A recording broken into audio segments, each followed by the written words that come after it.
Labels can be deceptive. If you're buying an aromatherapy lotion or shower gel that claims to have rose, sandalwood, or jasmine in it but costs $15, that's a red flag. These ingredients can cost many thousands of dollars per pound.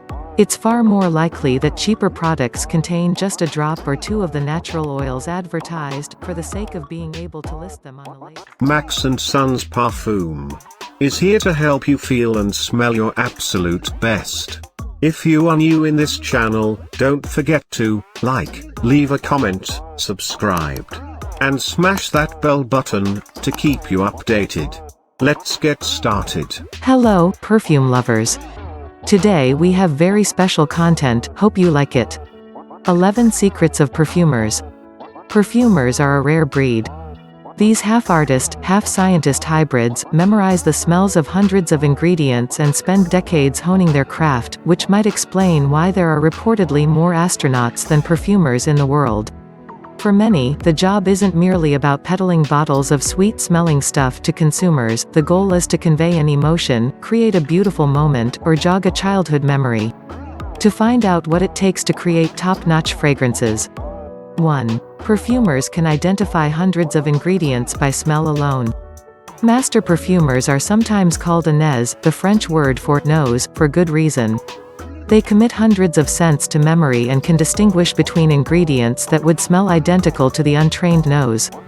Many perfumers can also tell an essential oil from a synthetic material, which is no small feat.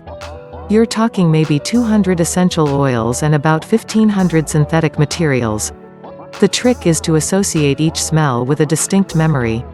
The more experiences you have in your life, the more memories you create, and that's really how you remember these raw materials when you first start studying, because it reminds you of your grandmother or a flower shop or a bakery or a certain gum. The link between smell and memory has actually been proven by science. One 2018 study by neurobiologists at the University of Toronto revealed that the brain not only stores information about certain scents but also memories of when and where you first encountered them. 2. Having a good sense of smell isn't enough to make a good perfumer. Many aspiring perfumers mistakenly believe that a good nose will get them far. That's like saying that if you have 20/20 vision you're the next Picasso.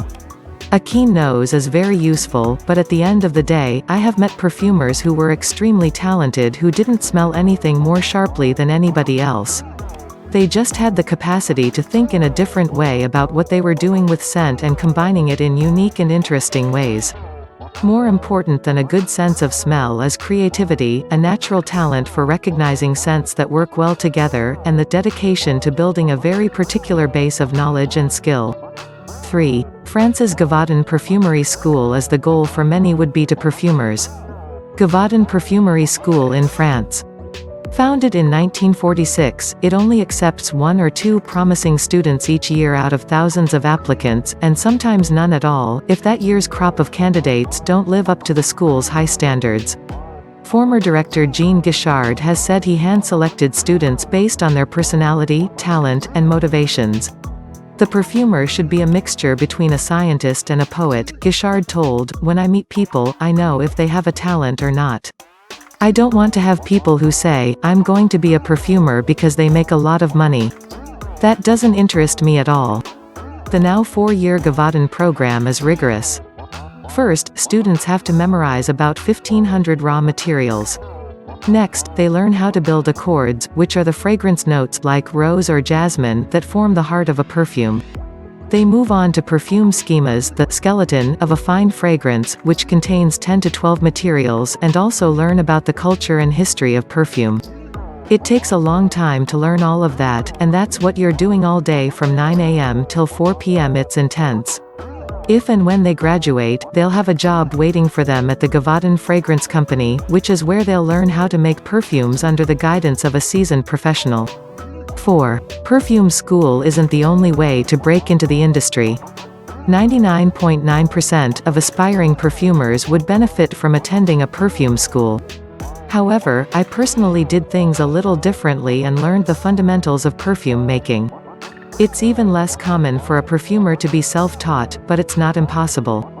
Information about natural materials, fragrance books from the early 1900s, before synthetic materials started to saturate the market.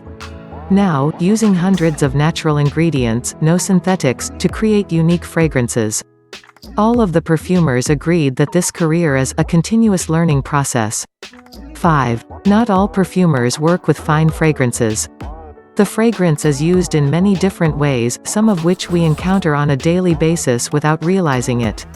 Some perfumers specialize in creating scents for industrial application, which could include anything from children's toys to paint to fabric. In the case of toilet bowl cleaners, cat litter, and asphalt, the goal is not necessarily to create a pleasant aroma, instead, the challenge is to mask an unpleasant one.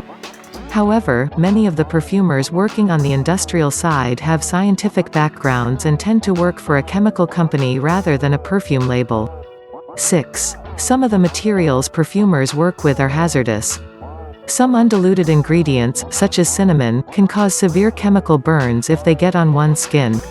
The perfumer wears gloves and goggles while blending materials and says some ingredients in his studio come with a "do not open without authorization" label attached. He says, "We have a protocol here that if anything new comes in, it's opened in specific parts of the building or even sometimes outside on the terrace so that we don't have an accident where it's like, oops, I just spilled one single drop of aldehyde, an organic compound, and now the entire building is uninhabitable, although next week it will smell like a ginger ale." 7. They want you to know your aromatherapy lotion might not be made of rose, jasmine, or whatever the bottle claims it contains. Labels can be deceptive.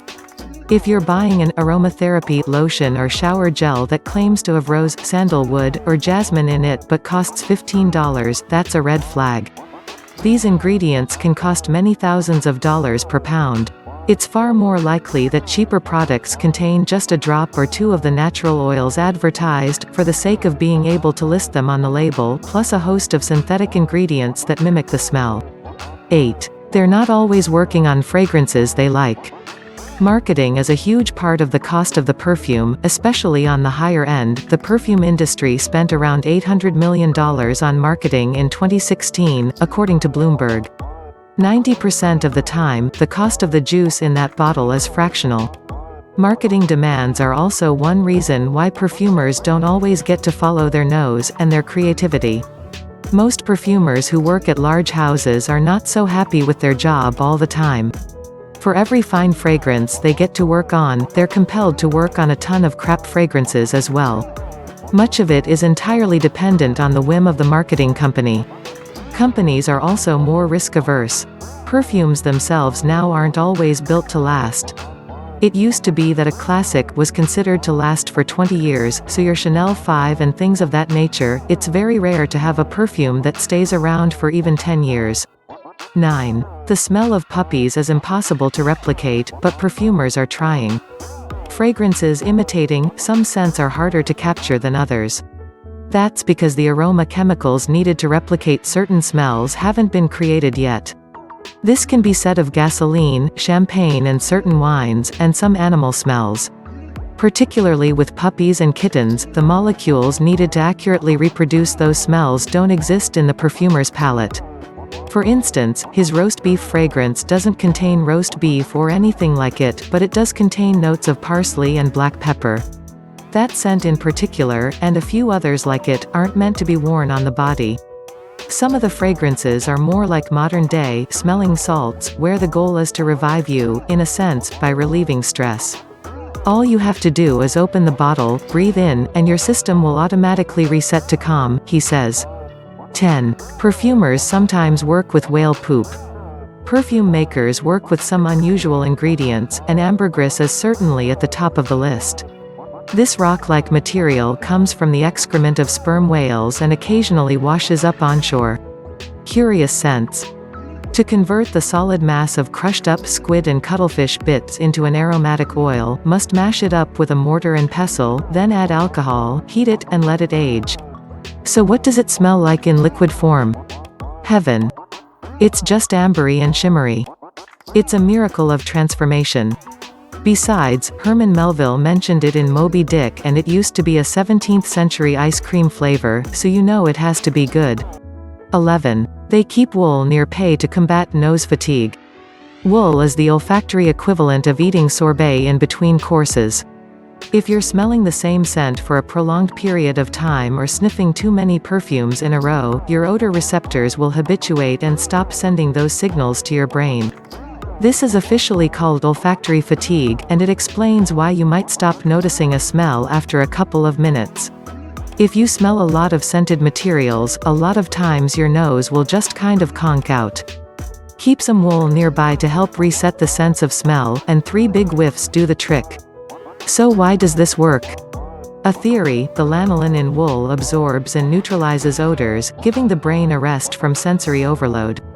As for those coffee beans you might see in some perfume shops, those definitely don't work. Oh, perfumers amazing people, half artists, half scientists. I wish you have a very good time watching this video and wish to enjoy it. For coming episode, have a beautiful day. Thank you for watching Max and Sons Parfum. If you like this video, share it with your friends to start smelling absolutely gorgeous. Don't forget to like, put any comments regarding your concern in perfumes and fragrances, and we're happy to answer you or do a video for you. Subscribe and hit that bell for you not to miss any of my contents uploaded every week. See you again next time. Max and Sons Parfum. Even the goddess will fall.